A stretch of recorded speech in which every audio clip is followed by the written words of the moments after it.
বাতিঘর ইতিহাস বেশ প্রাচীন। বাতিঘর ইতিহাসের সাথে জড়িয়ে আছে প্রকৃতির অশুভ শক্তির বিরুদ্ধে মানুষের অদম্য লড়াইয়ের গল্প। একসময় মানুষের জীবনযাত্রার সাথে অঙ্গাঙ্গিভাবে জড়িয়েছিল সমুদ্র। বেঁচে থাকার জন্য খাবারের সংস্থান করতে কিংবা ব্যবসা বাণিজ্যে অর্থনৈতিক সমৃদ্ধি আনতে সমুদ্র যাত্রা ছিল অবধারিত। আর যেদিন থেকে মানুষ সমুদ্রে পাড়ি দিয়েছে, সম্ভবত সেদিন থেকেই বাতিঘরের ধারণা জন্ম নেয়। আজ আমরা জানব কিভাবে লাইটহাউস বা বাতিঘর আবিষ্কার হয়েছে। আপনি যদি এই চ্যানেলে নতুন হয়ে থাকেন, তাহলে চ্যানেলটি সাবস্ক্রাইব করে পাশে থাকুন। বাতিঘর হলো এক ধরনের টাওয়ার বা কাঠামো যা আলো বিকিরণ করে নৌযানকে পথ দেখানোর জন্য ব্যবহৃত হয়। এটি মানব সভ্যতার একটি গুরুত্বপূর্ণ আবিষ্কার।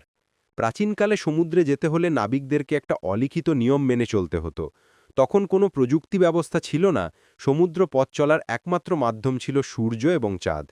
কিন্তু রাতের বেলা চাঁদ তখন মেঘে ঢাকা পড়ত, তখন নাবিকদের সমস্যা হতো। পথ হারিয়ে ফেলার ফলে দুর্ঘটনার শিকার হয় এবং এর ফলে অনেক নাবিকদের প্রাণ চলে যেত। ঐতিহাসিকদের মতে পৃথিবীর প্রাচীনতম লাইটহাউস হল Faro of Alexandria. Greek Faro শব্দের অর্থ আলো, এই থেকেই এসেছে ফারোলজি বা বাতিঘর বিদ্যা। এই সময় ইউরোপের উপকূলবর্তী অঞ্চলে কিছু বাতিঘর নির্মিত হয়েছিল, যদিও সেগুলি আজকের আধুনিক বাতিঘরের মতো ততটা উন্নত ছিল না।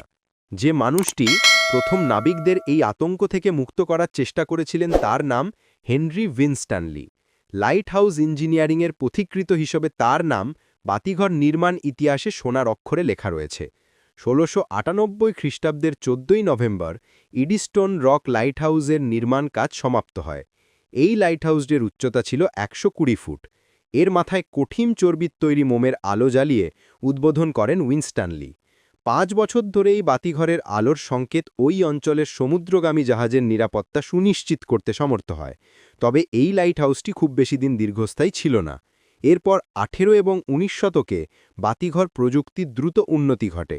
বাতিঘরগুলিতে আলো এবং লেন্স ব্যবহার করে অনেক দূর পর্যন্ত আলোকরশ্মি পাঠানো সম্ভব হয়েছিল। বিভিন্ন ধরনের বাতিঘর যেমন ফ্রেজনেল লেন্স, বৈদ্যুতিক আলা এবং স্বয়ংক্রিয় আলো ব্যবস্থা তৈরি করা হয়েছিল। বাতিঘরগুলি কেবল নাবিকদের পথ দেখাতেই সাহায্য করেনি, বরং উপকূলবর্তী অঞ্চলের নিরাপত্তা এবং অর্থনীতিতেও গুরুত্বপূর্ণ ভূমিকা রেখেছে। বর্তমানে যদিও আধুনিক ন্যাভিগেশনাল সিস্টেম যেমন জিপিএস এসেছে, তবুও বাতিঘরগুলি এখনও কিছু কিছু ক্ষেত্রে গুরুত্বপূর্ণ ভূমিকা পালন করে। ভিডিওটি ভালো লাগলে চ্যানেলটি সাবস্ক্রাইব করে সাথে থাকুন।